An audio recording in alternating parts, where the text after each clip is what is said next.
です。ちょっと期間空いちゃいましたね。いや、もう大変申し訳ない。で、今回のメニューなんですけど、今回はがっつり居酒屋メニュー的な感じです。もう皆さん大好き軟骨つくね、ビールとの相性抜群のやつというわけで、早速本日も作っていきましょう。じゃあ、では作っていきましょうか。ではもう早速今回のつくねの肉だねというか、そういったものを合わせていこうと思いますので、まずはそちらの材料をせーの。こちらから鶏ひき肉、やげん軟骨、白ネギ、生姜、お豆腐ですね。で、ひき肉はももとひき肉が両方 1kg ずつの計 2kg。軟骨これぐらい。ネギは白いとこ3本分の、豆腐はこれ絹ごしで 400g ですね。もうちょっとあってもいいかもしれんね。で、軽くだけ水切りしてあります。もうペーパーに巻いて10分ぐらい置いたぐらいですけど。で、後ほど加える卵とかお塩とかそういった調味料関係はまた後ほどご紹介ということで、これとこれはもういいので、これら3つの下準備に参ります。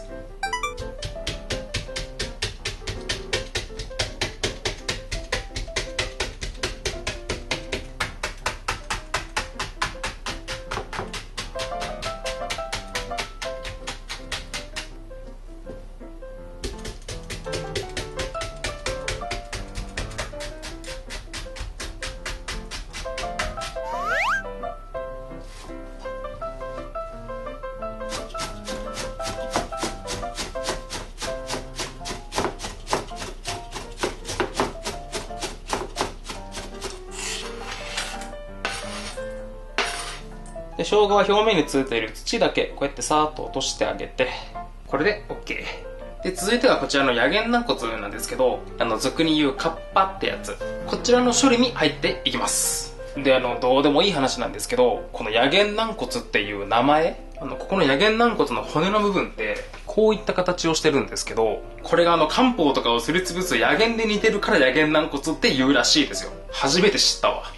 で、この買ってきたやげん軟骨ってこういう風にお肉とかいろんなものがついてると思うんですよ。で、ここに見える胸肉というかハサミというか、こういった部分は別に構わないんですけど、これがちょっとね、クセモノなんですよ。ここがまあ硬くて、ここどうしても今回つくねに加えると、ここ細かくならないので、歯触りがね、ちょっと悪くなっちゃうんですよ。ここどんだけミキサーにかけても、わかるかな、刃のブレードの中心部分に絡まりついたりとか、それとかブレード自体にこう巻きついちゃうんですよね、これ。なので今回はこれ綺麗にお掃除します。で、これどういう風に切っていくかなんですけど、やげん軟骨ってこんな感じにお肉とか筋とか膜が入ってるんですよ。今このやげん軟骨をこう見た状態と思ってくださいね。この中心のところが、これがやげん軟骨本体。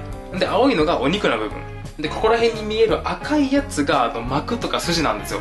まあ実際のところ、もうこの骨全体を覆うようにこう膜がピシッと入ったりもしてるんですけど、これを考えながらやると多分やりやすいかなと思います。で、おすすめのやり方はまずこうやって立てて、今この状態、そしたらこの膜を押さえてあげて、ここを押さえないとこうヌルヌルしてうまくできないので、で骨に沿わせるようにお肉と筋をそぎ取って、反対側も同様に膜で持って骨に沿わせるように肉と筋をそぎ取って、そしたら骨が見えてきますんで、そしたらここのビラビラの膜を落として、こっちの反対側も落として、で、あとはてっぺんの部分を落としてあげて、んで最後こっちの裏、ここにもこうやって膜がまだ残ってますんで、これをこそぎ取ってあげて、これでもう純粋な軟骨だけの状態。ちなみに今回軟骨つくねにするんでこういった処理をしてるんですけど、普通の塩焼きとかそういった感じするときはこれしなくていいですからね、もちろんね。肉があった方が美味しいし。で、Amazon とかにも骨なしのやげん軟骨も売ってますんで、もしこれが面倒だなっていう方はそちらを購入してもらえれば。疲れた。で、こっちが取り除いた方なんですけど、ね、見てもらって分かる通り、ね、かなり筋っこいでしょ。どうしてもね、これがつくねの中に入っちゃうと歯触りがね、悪くなっちゃうんですよね。ただもちろんここ毒があるわけでもないので、今回これでもう一品作っていこうかなと。で、さすがにここだけじゃ物寂しいかなということで、細く刻んだやげん軟骨もこの中にスタンバイしてます。とりあえず一旦これは冷蔵庫で待機。そしたらこっちのつくね用の軟骨は、こちらの分明機器に加えまして、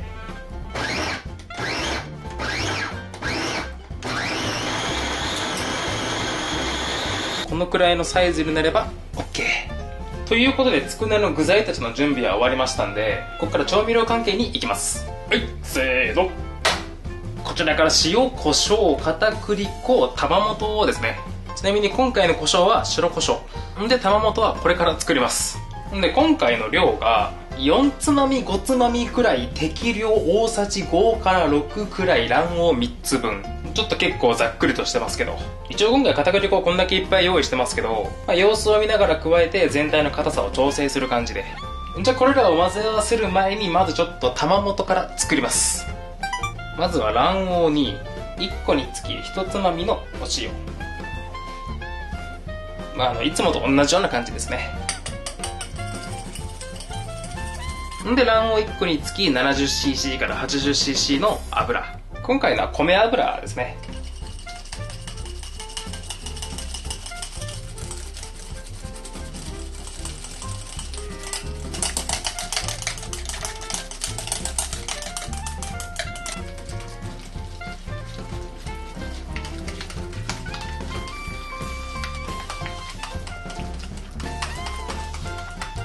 もう腕パンパン。さすがに3つ分はきついね。真面目にハンドミキサー買おうかな。もしこれが面倒ということであれば、このマヨネーズでもね、同じことが起きますんで、これお酢とかマスタードが入ってないマヨネーズと一緒ですんでね。よし。では、いよいよ合わせていきますか。そしたらまずひき肉と軟骨を合わせて、まずはお塩と胡椒。で、まずお肉だけをこねていこうと思うんですけど、こういったヘラとかを使って自分の体温が映らんようにしてあげる方がね、肉汁も逃げないっていうの僕も知ってるんですけど、さすがにこの量はきつい。手でいきます。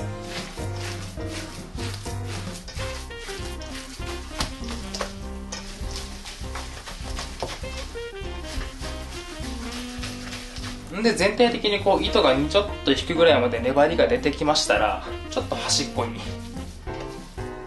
このスペースに豆腐ドーンで、この豆腐潰してあげて、もうちょい豆腐があってもよかったですね。そしたらこれらを混ぜ合わせて、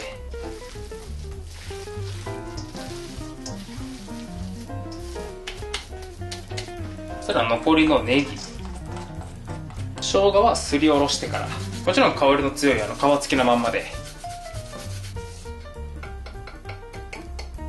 で、苦労して作った玉元、あと忘れ物、片栗粉。とりあえず半分だけ入れとこうかな。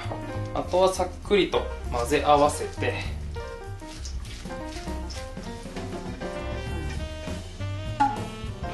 思ったよりも結構固めに仕上がりましたね。ちょっとお肉の量が多すぎたのと、あとはお豆腐と玉元不足かな、これは。でもこれはこれでまた美味しいはず。でもこのまま調理に入ってもいいんですけど、ちょっと一旦これを冷蔵庫で休ませます。こうやってラップで一旦ピチッと覆ってあげてから、この休ませてる間に今回入れたネギとか生姜とかそういったものが馴染んでくると思うんですよね、全体に。餃子のあんとかとね、同じように。よいしょ。ではこの肉ダネを休ませてる間に、この筋の調理に参りましょうか。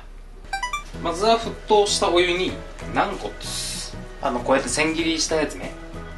そしたら 1,2 分先に軟骨だけ湯がいて、軟骨が湯がき終わりましたら、残りの筋の部分ドーンでさっと湯がいて、火を止めて、でざるにあげる。でこのキッチンペーパーで水気はよーっと切りまして、こういった密閉できる容器にセットで、ここに加える調味料が3つ。梅干し、白だし、ごま油。梅干しはしそごと。そしたらまずこの梅干しは、まず種を除きまして、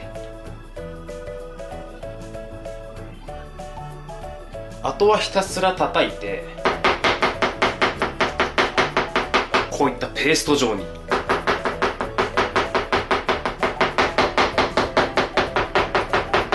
そしたらこれをここに加えて、軽く白だしとごま油加えたらさささっとあえて、でちょっと味見して、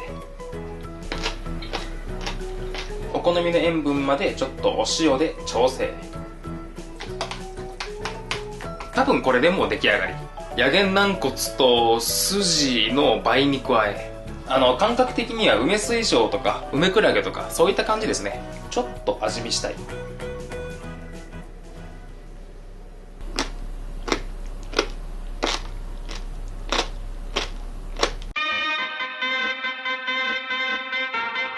もうバリうま。そしたらこちらは密閉してこのまま冷蔵庫で待機。ちなみにこの茹で汁はこの後アクをささっとだけ取って、これは今回お味噌汁になります。この後取り出しのお味噌汁では、ここからこちらのつくねの本調理に入ろうかなと思います。で、今回の味付けとしては醤油ベースの照り焼きっぽい感じにしようと思いまして、そのタレの材料が醤油、酒、みりんで、比率も全部1対1対1。この比率、照り焼きもそうやし、きんぴらもこれでいけるし、何の変哲もない照り焼きのタレって感じですね。辛いのがおすすめ方はここに刻み唐辛子とかね、入れても美味しいかもね。で、こっちのつくねの本調理、今どうやってやるかすごく迷ってるんですよ。何で迷ってるのかというと、この肉種をそのまんまフライパンでもう焼いて、で、最後照り焼きみたいにこうして煮絡めるっていうやり方と、一度これお湯で湯がいてから煮詰まった今回の醤油のタレに煮絡めるか。おそらくこっちの方が香ばしい香りも出て、こう食感も生まれて肉々しい感じで食べれると思うんですよ。で、こっちはこっちで今度ふわふわになって柔らかいつくねに仕上がると思うんですよ。もうこんなん選べんよね。どうしよう、両方作ろうかな。そうしよう、両方作ろう。で、茹でるのは先ほどのこのお湯を使いましょうかね。やばいね、どんどんここに鶏の出汁が出ていくね。もうこれ今回スープにしよう。で、この湯がく時なんですけど、多分一番楽なのはガン取りって言って肉ダネを手に握ってもらって、でここを使ってミュイッと出したものをスプーンですくっとすくってもらって、でこれを入れるっていうやり方。多分これが一番ね、右手も汚れないんで楽なんですけど、ちょっと今回見栄え的にもっと丸い形にしたいので、今回両手に油を塗りまして、で手で成形していきましょうかね。で意外と結構ホワンホワンかも。さっき硬いって言ってたけど、多分これめっちゃ美味しいもんが出来上がるよ。で、今こうやって沈んでるこのつくねたちがこういった感じでプカプカと浮かんできたら、もう取り出しちゃって、これで完成。実際この作り方やとつくねではなくつみれなんですけど、こう積み入れるからつみれね。でもこれはこれでもう見てもらったら分かる通り、もうふわっふわなんですよね。これが玉元とお豆腐の力。あとはこの作業をひたすら繰り返すだけ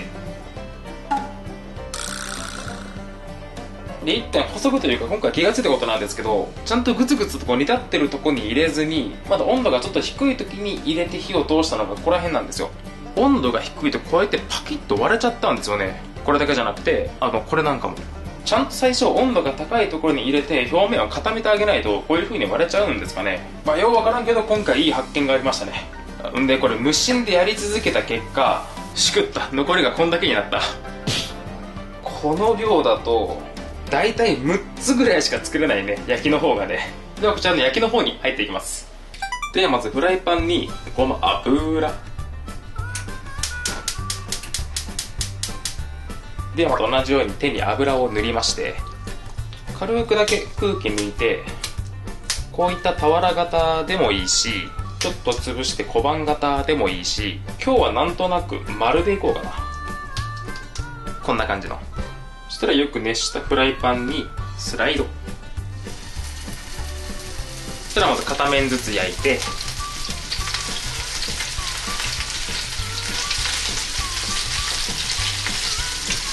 でも両面こんがりとして焼き目はついたんですけど、今回こんだけ厚みがあるんでまだまだ中は生なんですよ。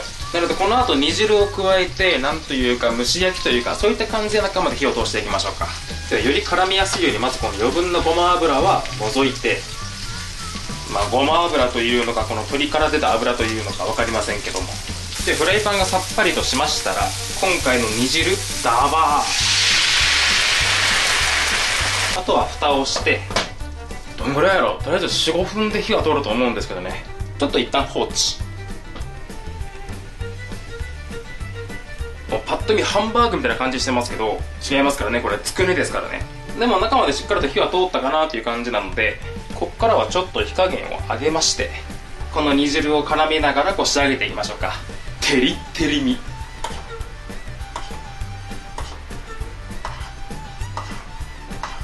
だいぶいい感じに煮絡まってきましたね。でもこの煮汁がダークマターっぽい感じになってきましたら、一度引き上げちゃいまして、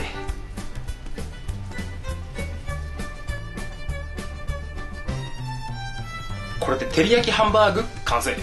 ではここからこちらの茹でた方のつくねの仕上げに参ります。こっちもほんと一瞬でパパッと終わりますんでね。ではまずフライパンに今回の醤油だれで火にかけて、一度これを沸騰させて煮詰めて、でダークマターになったタイミングで今回のこの茹でたつくねたちを加えていきましょうか。もうこっちがちゃんともう中まで火が通ってますんで、これ以上火にかけ続けても中がパサパサになっちゃうので、最後ささっと仕上げる感じで。ダークマターまで来ましたね。そうしましたら、はい、つくね投入。あとはこれを転がして、このつくねにしっかりと煮絡ませてあげれば、これで完成。これで全部のつくねの処理は終わりましたね。でここに見えてるのが、今回ずっと繰り返してた煮絡めるっていう作業。あの時にフライパンに残ってたタレをここに集めたものですね。これも盛り付けとかで使っていきます。でちょっとご紹介してないものがちらほらとあるんですけど、まずこっちとこっち色が違うの分かりますかね。こっちがさっき照り焼きで煮絡めたやつで、こっちが日本酒でこう蒸し焼きにして火を通したやつですね。こっちに関してはまた違う味付けで食べていこうかなと。で今回作ったのがこのつくね、しかも材料に鶏軟骨ということは、つまりまあこうなりますよね。我が家にはこういったものもあることですし、ということでこれらの盛り付けにとその前にこれ鶏の茹で汁、こちらを使ってパパッとスープを作っていきましょうか。そしたらこの茹で汁に乾燥しいたけを刻んだもので、しいたけの戻し汁、安定の中華スープですね、これも。でここに水で戻す、水を切る、水で洗うを終わらせた春雨、さーっとぬくめてちょっと味を見ながら薄口一回し、オイスターソースオイスで、ほらつくねを作るときに半分しか入れなかったから余っちゃった片栗粉、これをお水で溶いて、この水溶き片栗粉でとろみつけて、即席春雨スープ完成。ちょっと具材は少ないけど、では盛り付けていきましょうか。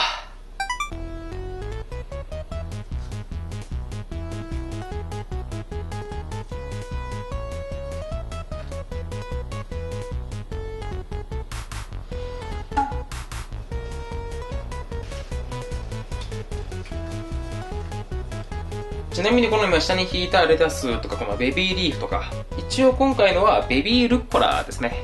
これはもちろん彩りっていうのもあるんですけど、この後結構粘度の高いこのタレを使いますんで、このタレが加熱してホットプレートにベタッとこびりつかないようにするための役割もあるという感じです。でせっかくなんで今冷蔵庫で眠ってたバジル、おそらく合わないでしょうけど、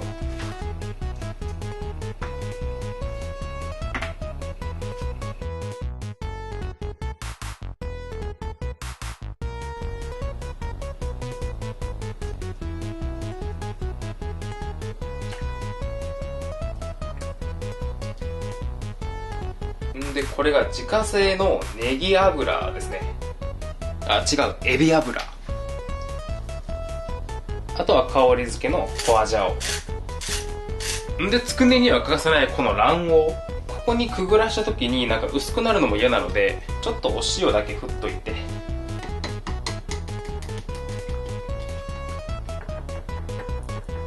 これで準備完了。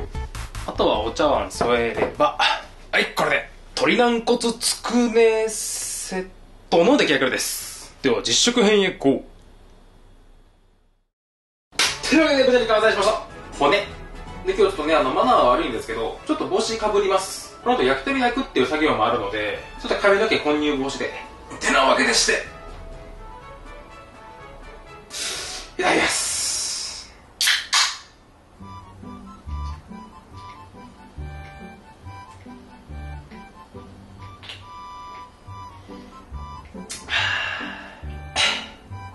うまっ。でやっぱ札幌はスタンダードのうまいね。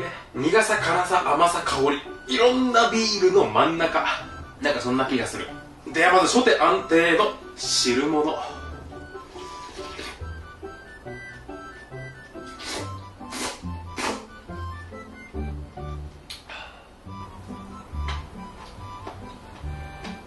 めっちゃうめえ。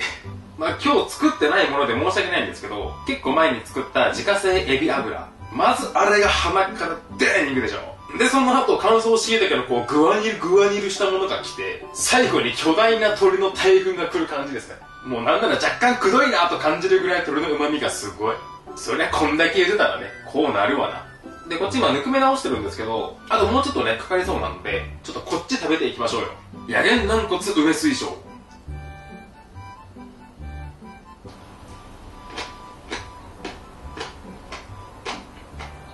安定してうまいね、これはね。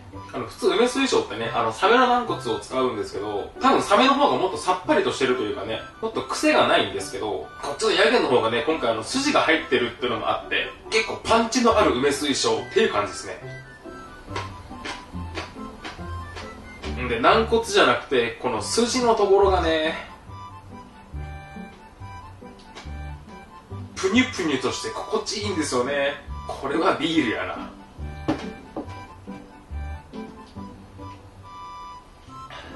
そしたらもうこちらもいけそうですね。じゃあまずはそのまんまでいきましょうかね。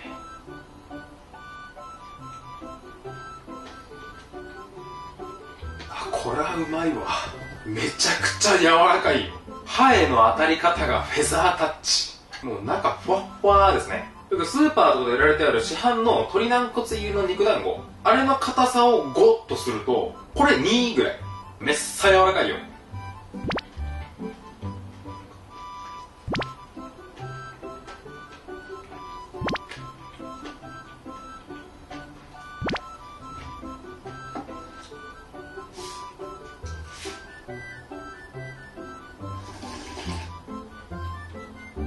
これはうめえわ。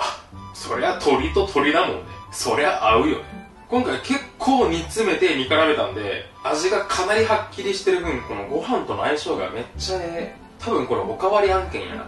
そんじゃここら辺でこれいきましょうか。これはこのまんま食べるのではなく、この卵黄付きでいきましょうか。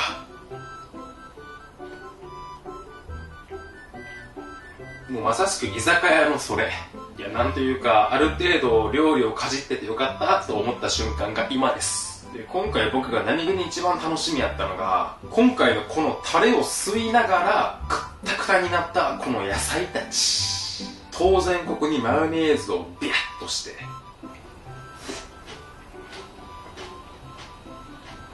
あーうめえ。いや、そりゃうまいわ。ただバジルの存在感がすごい。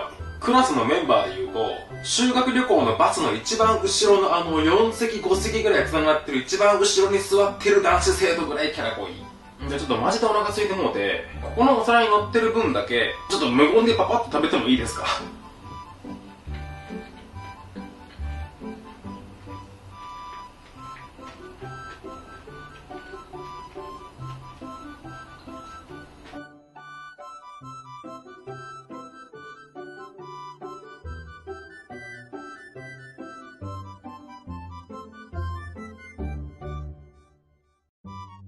というところで、ちょっと空腹も落ち着いたところで、焼き鳥って意外と時間かかるんですよね、焼き上がるの。なのでもう先に焼き置きましょうか。ちょっと準備します。せーの。そんならば点火して、まずはつくねと、んで軟骨。特にこっちの身ありは結構時間かかるぞ。うまく焼けてくれりゃええけど。んならば次ちょっと味変で、こっちのプレーンの方まず1個目いきます。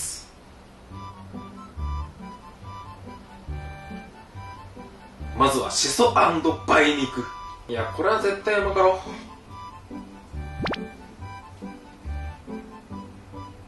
う。いやー、さっぱりすんね、口の中がね。でも個人的にもうちょっとしそ乗っけてもいいかな。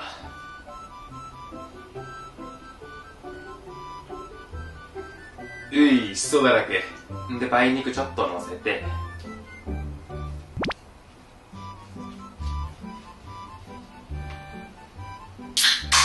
あー、うまいね。ただこっちの焼きの方ちょっと火入れすぎたかな。ちょっとパサついちゃったね。いや、火の通し加減難しいわ。続いてこっちの照り焼きの焼きの方。よーっと塗りたくって、んで卵黄をくぐらせて、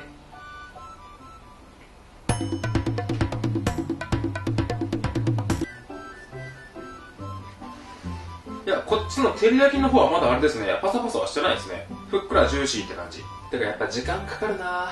これはじっくりじっくり待つしかないですね。というところで、またちょっと早送りタイムというかね、普通の食事に戻ります。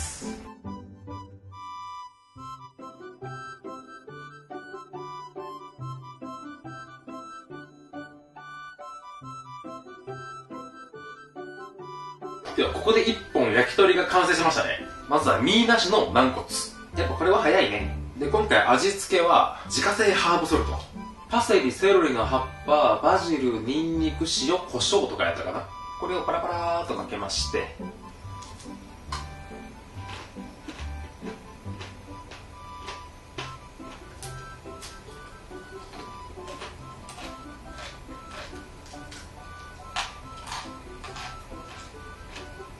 ちょっと焼きすぎた。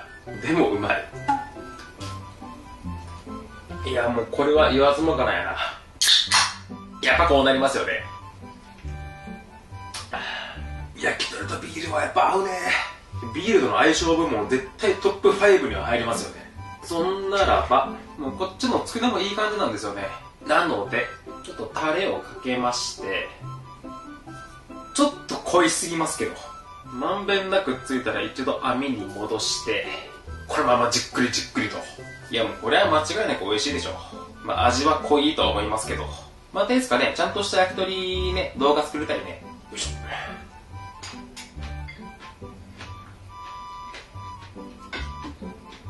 はい、梅水晶完食。いや、うまかった。そんならこっちも焼けてきましたね。で、同時にこっちももう多分いけますもんね。こっちは塩でいくとして、見て、バッチシ。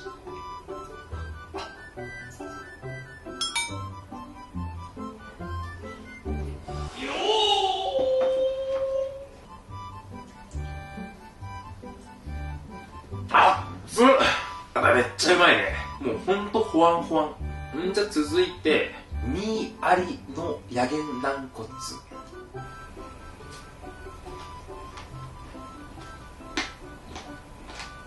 さっきの軟骨とは全然別物ですね。うまいなぁ。っ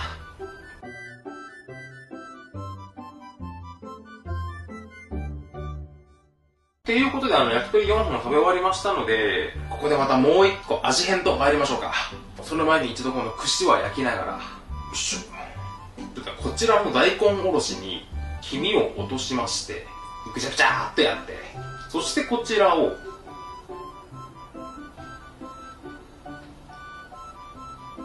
黄身おろし。このつくねと大根おろしってめっちゃ合うよね。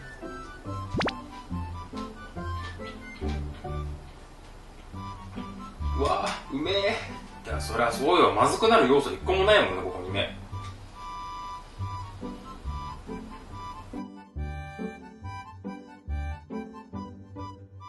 で、今回こういうのプレーンとか、さっきの大葉と梅肉とか、あとこのハーブソルトとかね、いろいろ味はありましたけど、個人的に一番これが好きかな。まあ、ただ大根おろしが好きなだけなんですけど、やけんここに大葉ブワー振ったらめっちゃうまいはず。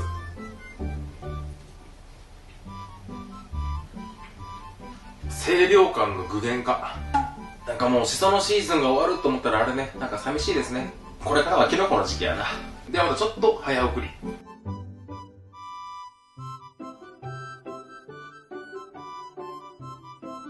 ということで一応ご飯完食。そしてご飯のおかわり。それではつくねば並べて、でこの串も乗っけちゃえば、はい、茶色。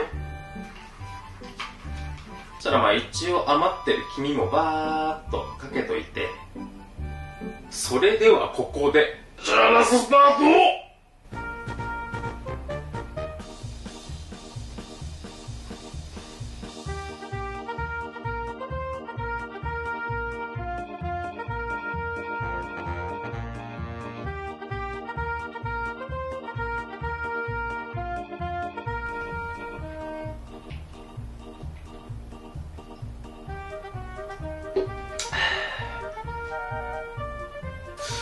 ました。いやー、うまかったね。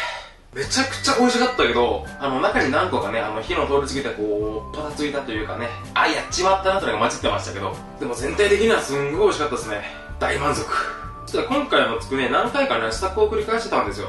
んで、やっぱね、ちょっと面倒かもしれないですけど、軟骨の周りの筋、あそこを取ってあげるのが結構大事なのかなと思いますね。まあ、ただ基本的にね、スーパーで売られてる野犬軟骨って身付きのものが多いので、ちょっとね、手間が増えちゃいますけど。ただネット通販とかでも全然身がついてないとか筋がついてない綺麗な軟骨っても売ってますんで、ちょっと量は多いですけど、まあ、もしね、ご機会がありましたら、ぜひっていう感じかな。さて、洗い物が大変だぞ、これ。というところかな。では今回はこの辺で終わろうかなと思います。ではまた次の動画でお会いしましょう。では。